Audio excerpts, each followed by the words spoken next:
नमस्ते। प्रोफेसर अभय दुबे के साथ आप बातचीत में आपका स्वागत है। ये हमारा साप्ताहिक कार्यक्रम नहीं है। बीच में हम लोगों ने सोचा था कि चूँकि इलेक्शन हो गए हैं और उसके बाद कोई चर्चा नहीं हुई थी।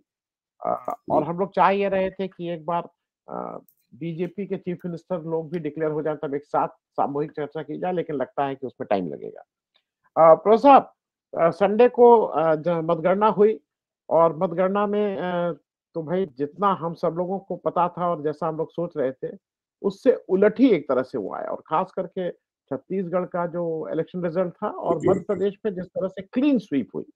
अ, राजस्थान में हालाँकि कांग्रेस हारी, लेकिन एक हम ये कहेंगे एक रिस्पेक्टेबल हार थी, लेकिन बाकी 2 जगह तो क्लीन स्वीप थी। अब लोग तरह-तरह के तर्क दे रहे हैं, कोई कह रहा है कि कमलनाथ की वजह से हारी, कोई कह रहा है उनकी वजह से हारी।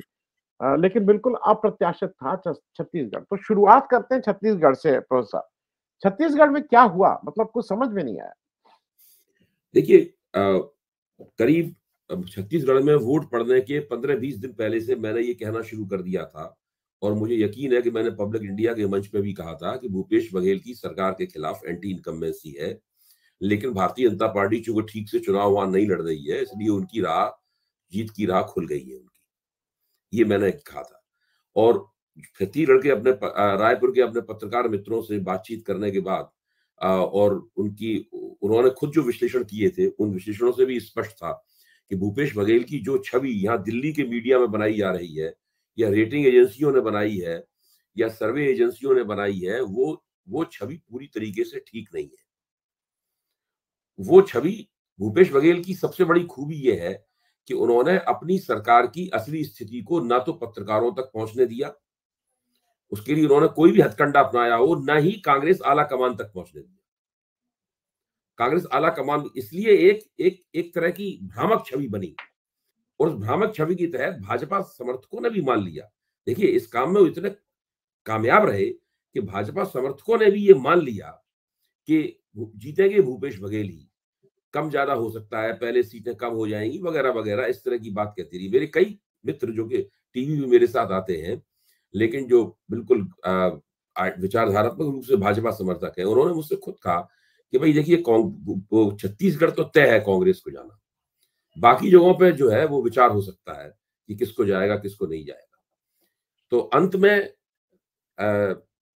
सीएसडीएस संस्था ने, संजय कुमार ने जो एग्जिट पोल किया, उस एग्जिट पोल में भी छत्तीसगढ़ में कांग्रेस को 4% की लीड दिखाई गई थी और जी, तेलंगाना में 4% की लीड दिखाई गई थी। आप इससे अंदाज लगाइए कि छत्तीसगढ़ क्या, कौन सा मोहिनी मंत्र था जो कि भूपेश बघेल ने चलाया, जिसमें नीचे से ऊपर तक सारे के सारे लोग ये कहने लगे कि बहुत सरकार में कुछ कमियां हो सकती हैं, कुछ एंटी इनकम्बेंसी हो सकती है वगैरह वगैरह, लेकिन अंततः जीतेंगे भूपेश बघेल ही। तो ये एक जी, हम लोगों के लिए भी जांच करने की चीज है कि हम लोग कैसे इस झांसे में आ गए। ये एक झांसा था जो एक कामयाबी के साथ हम लोगों को बेचा गया झांसा, और हम लोग सब जी, उस झांसे में आ गए। वो लोग भी उस झांसे में आ गए जो चाहते हैं कि विपक्ष की शक्तियां मजबूत हों, और वो लोग भी उस झांसे में आ गए जो कि दरअसल भाजपा के ही समर्थक हैं और हरदम चाहते हैं कि भाजपा हर जगह चुनाव जीते। उन लोगों ने भी ये मान लिया था। तो ये तो हम लोगों के लिए एक आत्म समीक्षा का, ऊहापोह सीख। का हुँ, है। दूसरे अगर आप देखें कि भाजपा इन तीनों राज्यों में, भारतीय जनता पार्टी ने आदिवासी मतदाताओं के बीच में असाधारण प्रदर्शन किया है। जी, छत्तीसगढ़ में भी आदिवासी बेल्ट पावरफुल है, मध्य प्रदेश में भी और राजस्थान में भी।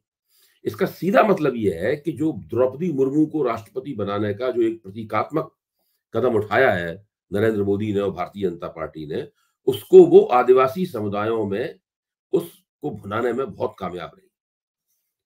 इसके साथ और भी दूसरी बातें हो सकती हैं कि जो कैश ट्रांसफर स्कीम है या दूसरी और योजनाएं हैं, उनके असर हो सकते हैं, लेकिन उस तरह की तो विपक्ष के पास भी स्कीमें थी। जी, तो ये एक स्थिति है जो छत्तीसगढ़ के चुनाव परिणाम के बारे में एक तर्क, एक समझने लायक तर्क जो है वो पेश करती है। मैं समझता हूं कि दूसरे, आप इसी से अंदाज लगाइए कि जो सरगुजा के महाराज कहे जाते हैं और बाबा कहे जाते हैं, टीएस सिंहदेव, जिनकी वजह से यस, शिंदे साहब। जिनके मुख्यमंत्री बनने के वायदे ने, एक तरह का वायदे ही था सरगुजा की सारी सीटें कांग्रेस को जिता दी थी, अधिकतम सीटें कांग्रेस को जिता दी थी सरगुजा की। वो ना अपनी पार्टी को जिता पाए, ना अपना खुद का चुनाव जीत पाए। फिर आप देखिए कांग्रेस मंत्रिमंडल के कितने मंत्री वहां पे चुनाव हारे छत्तीसगढ़ में। तो ये जो प्रबंधन है, पब्लिक ओपिनियन का प्रबंधन है, जिस प्रबंधन में भूपेश बघेल ने एक जबरदस्त महारत दिखाई, और मेरे ख्याल से इस मामले में शायद मोदी जी भी उनसे थोड़ा बहुत सबक सीख सकते हैं कि प्रबंधन में किस स्तर तक जाया जा सकता है। कि आपकी सरकार के खिलाफ इतनी एंटी इनकम्बेंसी थी कि आप इतनी बुरी तरीके से चुनाव हार गए, लेकिन आपने लोगों को ये विश्वास दिला दिया था कि आपके अलावा और कोई चुनाव जीत नहीं सकता है। जी, जी। तो साहब एक चीज़ और रही, मैं मध्य प्रदेश में भी गया था और उस समय भी मैंने आपके साथ भी बातचीत में कहा, ग्राउंड पे ये कहीं शिवराज सिंह चौहान की बहुत पकड़ थी, वहाँ के सबसे सर्वमान्य नेता थे, लोगों का उनके प्रति एक आकर्षण था।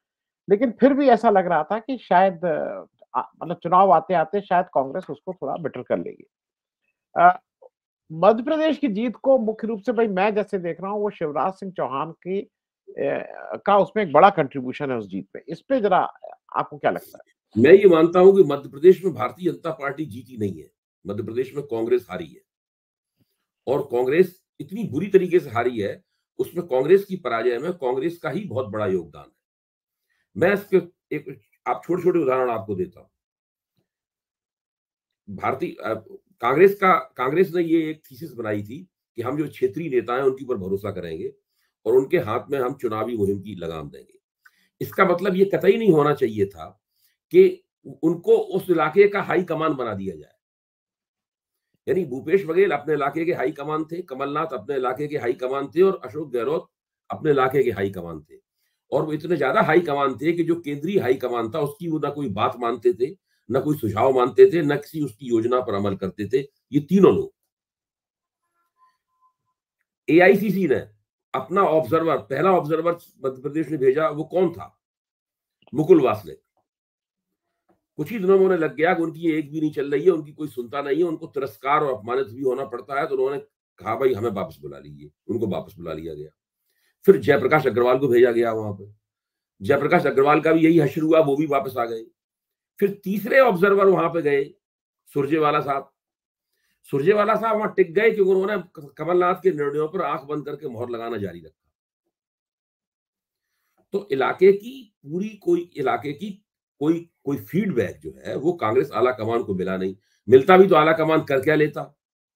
क्योंकि कमलनाथ तो किसी की बात भी नहीं मानते थे। अपना जो सबसे चीफ पोलस्टर थे राहुल गांधी के, सुनील कोनुग्लू हैं, जब उनको वहां भेजा गया तो कमलनाथ ने उनकी सेवाएं लेने से भी इनकार कर दी, जबकि सुनील कोनुग्लू ने तेलंगाना का चुनाव जीतने में बड़ी मदद की।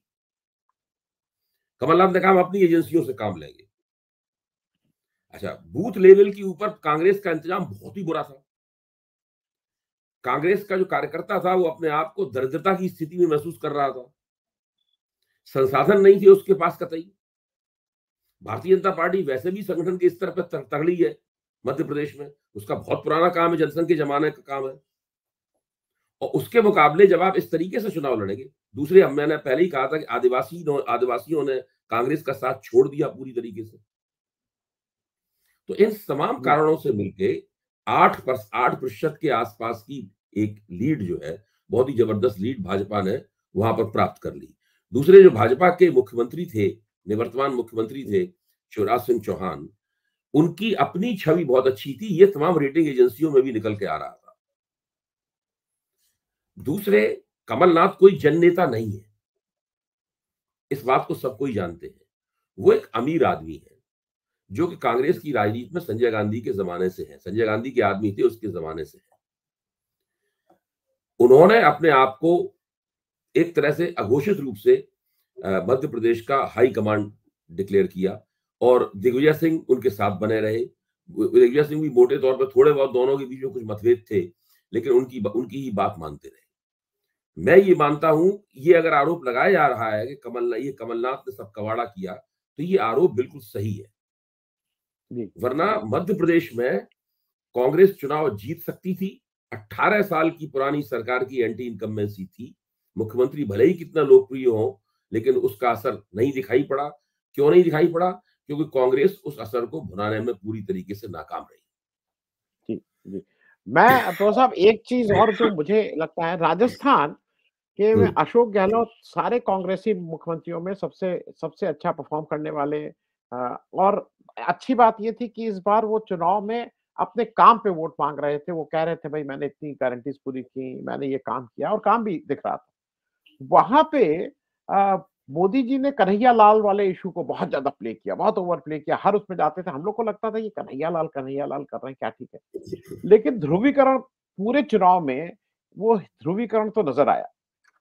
मैं इस रेफ़रेंस से भी कहूँगा कि ये देखिए, मैं ये ना मानो मानता हूँ एक आनंद जी कि ये जी, राजस्थान के चुनाव में फिर से मैं कहूँगा कि वो ध्रुवीकरण का कुछ असर पड़ा है, विभिन्न कुछ निर्वाचन क्षेत्रों में असर पड़ा है, कुछ ध्रुवीकरण के कारण भाजपा के पास वोट गए होंगे।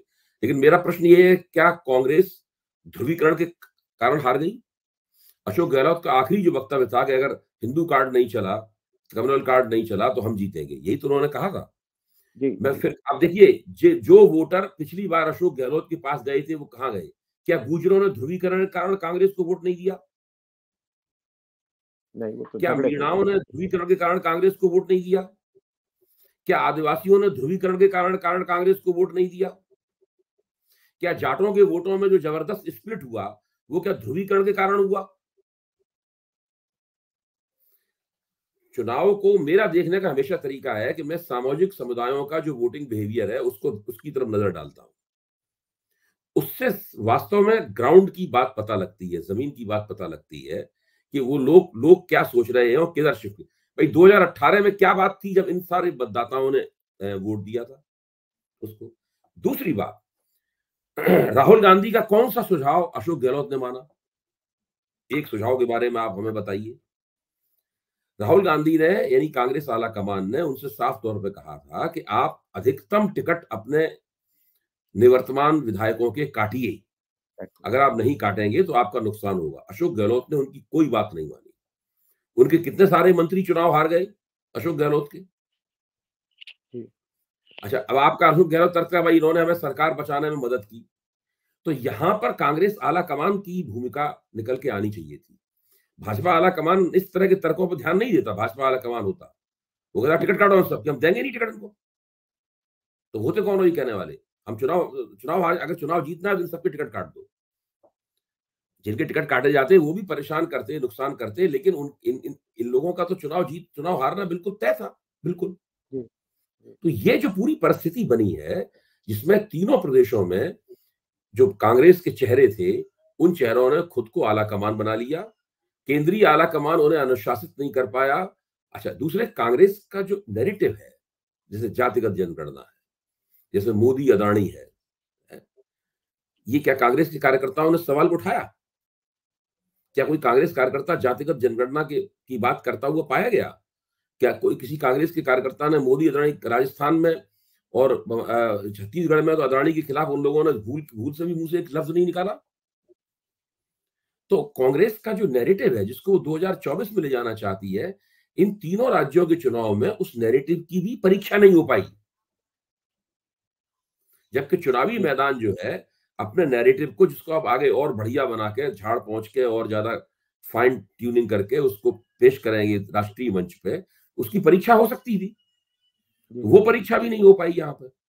तो मेरा कहना यह है कि ये सब बहुत बड़े मुद्दे हैं, जिन मुद्दों के ऊपर महंगाई और बेरोजगारी का सवाल है। क्या कांग्रेस ने महंगाई और बेरोजगारी के सवाल को उठाया? असल में चूंकि दोनों जगह कांग्रेस की सरकारें ही थी और वो उसका सामना कर रही थी, तो महंगाई सरकारें जो इनकम्बेंट गवर्नमेंट्स होती है वो महंगाई बेरोजगारी का मुद्दा नहीं उठाती है कभी भी, जी, क्योंकि उन्हीं के ऊपर जाएगा मसला। तो मध्य प्रदेश तक में वो मसला नहीं उठाया गया महंगाई बेरोजगारी का। यहां तक कि मध्य प्रदेश में तो कमलनाथ ने ये प्रश्न भी नहीं कहा कि हमसे हमारी सरकार चुरा ली गई, छीन ली गई। कर्नाटक में ये सब किया गया था। उन्होंने शिवराज सिंह जी, सरकार को एक अवैध सरकार भी घोषित नहीं किया। तो सवाल ये है कि कांग्रेस अपनी चुनावी मुहिम कहाँ चला रही थी, कैसे चला रही थी, किस मुद्दे पे चला रही थी, क्या क्या उसका किरदार था कांग्रेस की चुनावी मुहिम का? केवल इनमें जी, अशोक गहलोत ने चुनाव योजनाबद्ध तरीके से लड़ा और वो योजना उन्होंने करीबन 2 साल पहले शुरू कर दी थी। इसलिए उनकी पराजय जरूर हुई, लेकिन उन्हें सम्मानजनक सीटें प्राप्त हुई। जी, लेकिन मैं ये मानता हूं कि अगर वो टिकट कुछ काटते तो वो बिल्कुल स्थिति ये होती कि इनको 90 सीटें मिलती और भाजपा को 100 सीटें मिलती। इस टाइप की स्थिति होती। जी, जी, जी। मैं प्रो साहब एक जगह और कहूँगा, तेलंगाना जो आप कह रहे हैं, मुझे सारी जगहों में हम्म। कांग्रेस तेलंगाना में प्लान ढंग से लड़ी, भारत जोड़ो यात्रा की 12-13 दिन की। उसके बाद उसने राष्ट्रीय कार्यकारिणी अपनी जो खड़गे साहब ने पहली की, उसको हैदराबाद के पास किया, पहली बड़ी मीटिंग की जिसमें सोनिया गांधी उपस्थित थी। और जब जिस दिन चुनाव खत्म हो रहा था, उस दिन भी सोनिया गांधी थी, क्योंकि सोनिया गांधी का शायद वहाँ, ऐसा लोग कहते हैं कि वहाँ एक कनेक्ट है उस राज्य में। तेलंगाना के लोग कहीं न कहीं ये मानते हैं कि सोनिया गांधी की अहम भूमिका रही है तेलंगाना बनाने में। तो कांग्रेस वो ज़्यादा प्लान्ड ढंग से उसने शायद तेलंगाना लड़ा। देखिए, तेलंगाना में कांग्रेस की जीत ऐतिहासिक है। उसके महत्व की तरफ इसलिए लोगों का ध्यान नहीं जा रहा है कि 3 हिंदी पट्टी वाले राज्यों में कांग्रेस हार गई। इसलिए उसकी जीत जो है वो कम हो गई।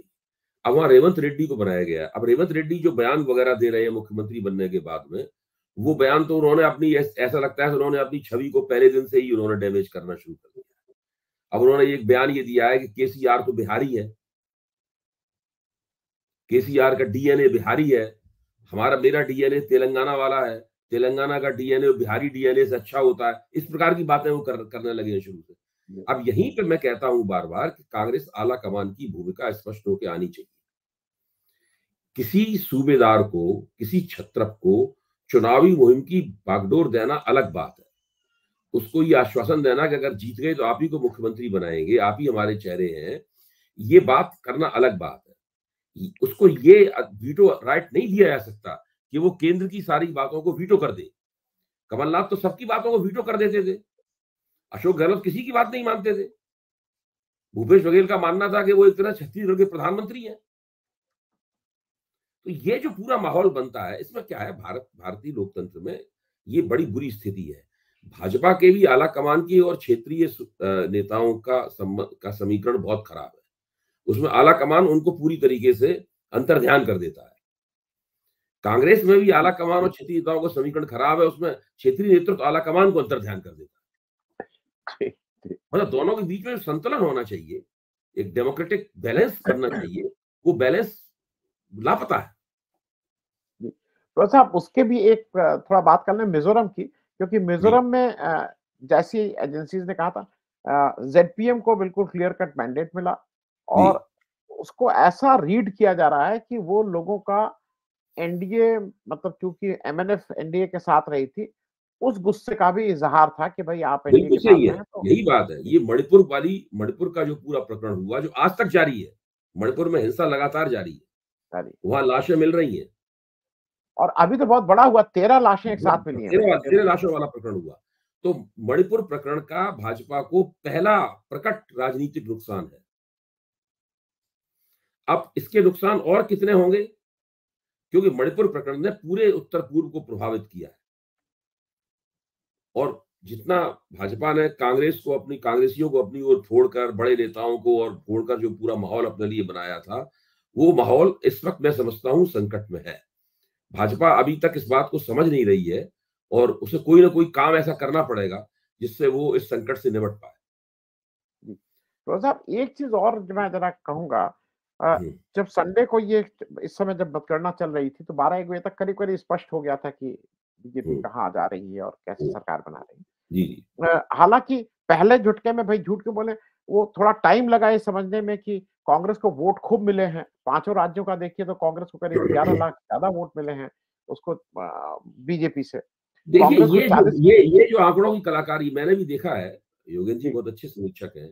उन्होंने ये सब किया है। उन्होंने चारों राज्यों के वोट जोड़ दिए आपस में। जी, जोड़ देने में ये हुआ कि वो ते कांग्रेस के वोट तेलंगाना की वजह से आगे बाहर निकल गए भाजपा से।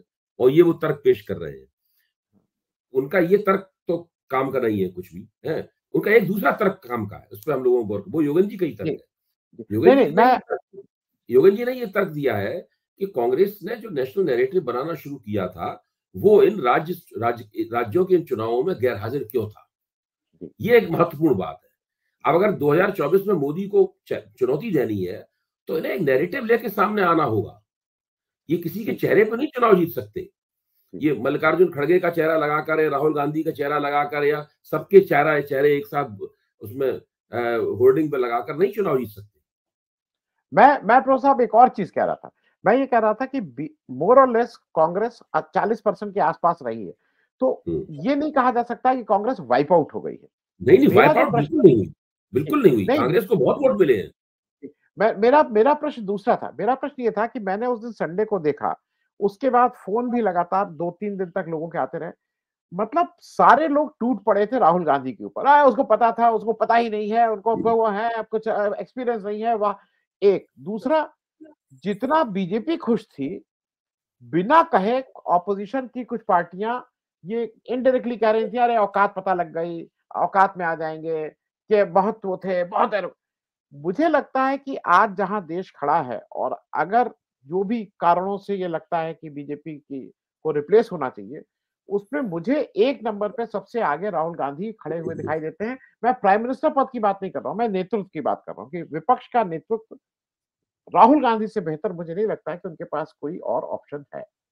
मुझे तो लगता है कि अगर इन तीनों कांग्रेसी नेताओं ने, बघेल ने, कमलनाथ ने और गहलोत ने राहुल गांधी के सुझावों पर हमदर्दी से गौर किया होता और राहुल गांधी की टीम के सुझावों पर हमदर्दी से गौर किया होता, तो इन लोगों का, मैं ये नहीं कह रहा हूं चुनाव जीत जाते वो, लेकिन इनका नतीजा बेहतर होता, इनकी चुनावी मुहिम बेहतर होती। देखिए, इन लोगों ने राहुल गांधी की बिल्कुल नहीं मानी, इसलिए राहुल गांधी पर कोई इल्जाम नहीं लगाया सकता। राहुल गांधी पे एक इल्जाम जरूर लग सकता है कि उन्होंने इन तीनों नेताओं को अपनी चलाने क्यों दी। उन्हें शुरू से ही खेल की शर्तें साफ कर देनी चाहिए थी कि आपके हाथ में चुनावी मुहिम रहेगी, लेकिन इसका मतलब ये नहीं है कि आप पूरे उसके छत्तीसगढ़ के और मध्य प्रदेश के और राजस्थान के बॉस हैं, आप किसी की और दूसरे की बात नहीं सुनेंगे। तो राहुल गांधी की कमी केवल ये है कि वो इनको, जैसे कहते नहीं, नियंत्रण में रख के नहीं इनसे काम ले पाए। लेकिन उनके पास सुझाव थे, उन्होंने सही सुझाव दिए। उनके सुझाव को ना कमलनाथ ने माना, ना गहलोत ने माना, और ना ही बघेल ने माना। और अगर मेरे ख्याल से तो राहुल गांधी को अभी कांग्रेस के जो स्थापित नेता हैं, उनके साथ अपने समीकरणों को वो जरा पुनर्परिभाषित करना होगा। ये स्पष्ट करना होगा कि भाई कांग्रेस तो जैसे मैं चाहता हूं उस तरह चलेगी, या मेरी टीम जो चाहती है उस तरीके से चलेगी, जैसे आप चाहते हैं उस तरीके से नहीं चलेगी। और ये जो पराजय हुई है, इसका फायदा उठाकर कांग्रेस को चाहिए कि फौरन कमलनाथ को और गहलोत को और इन लोगों को किनारे लगाएं। भूपेश बघेल अभी यंग है, उनको किनारे लगाने की उम्र उनकी नहीं है, लेकिन ये दोनों तो बिल्कुल इनको किनारे लगाना चाहिए और बिल्कुल वहां पर एक नया नेतृत्व जो है वो सामने लाना चाहिए।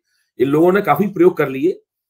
गहलोत 3 बार मुख्यमंत्री रह चुके हैं और कमलनाथ तो जननेता कभी रहे नहीं, फिर भी उन्हें एक बार मुख्यमंत्री बनने का मौका मिल गया, एक बार मुख्यमंत्री बनने का चेहरा करने का मौका मिल गया। तो अब ये सब करना चाहिए उन्हें। भूपेश बघेल अभी छत्तीसगढ़ के लिए ठीक है, लेकिन भूपेश बघेल को भी सबक असल में अब कांग्रेस आला कमान को चाहिए कि तीनों से रिपोर्ट मंगवाए। देखिए, बीजेपी का आला कमान ही रिपोर्ट मंगवाता है, जीती हुई राज्यों से भी रिपोर्ट मंगवाता है और हारे हुए राज्यों से भी रिपोर्ट मंगवाता है। हमें पता नहीं कांग्रेस में क्यों नहीं मंगवाई जाती रिपोर्ट। ये मंगवाई जाती है रिपोर्ट तो उसका होता क्या है। इन तीनों से रिपोर्ट मंगवाए और उनमें बुलेट पॉइंट्स होंगे, आप इन सवालों के जवाब दीजिए। ऐसा क्यों हुआ, आपने ऐसा क्यों किया, ये सब पूरा जवाब चाहिए हमें ठोस, तब चीजें बनती हैं। अब जैसे उत्तर प्रदेश में चुनाव जीत लिया था 2022 में भाजपा ने, लेकिन प्रधानमंत्री दफ्तर ने उनको लिखा, उन लोगों को, बीजेपी वालों को, कि भाई आपके उप मुख्यमंत्री चुनाव क्यों हार गए, आपके इतने 16 मंत्री चुनाव क्यों हार गए, आपके 58 सीटें कम क्यों हो गई आपकी, इनके कारणों को बताइए।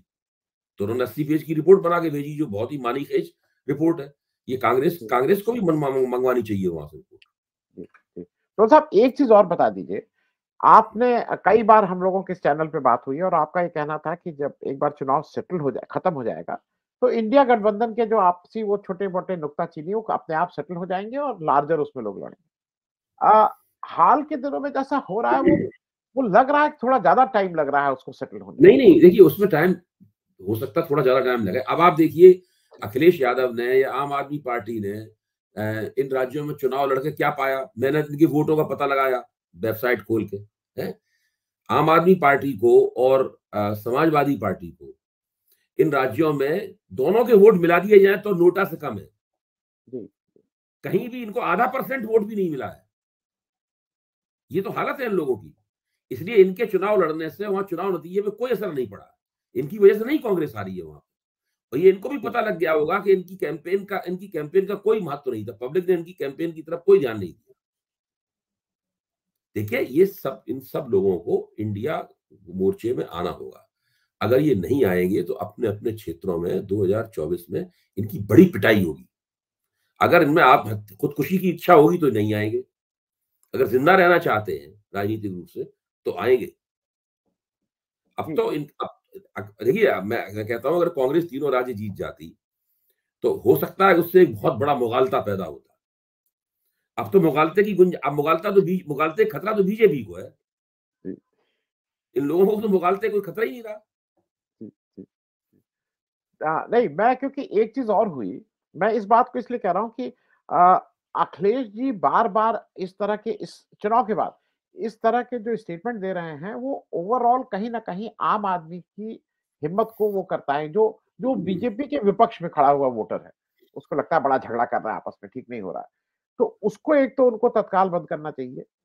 एक मुझे ये लगता है। दूसरा, आपको भी ये पता ही होगा, जब नीतीश जी ने थोड़ा ये कहा उनकी तबीयत खराब है, नहीं आएंगे, एक ऐसा इंडिकेशन दिया, तो जैसा कहा जा रहा है कि लालू ने उनसे रात में बात की। उन्होंने कहा ये सब क्या कर रहे हो, तुम्हारा बनाया हुआ है सब।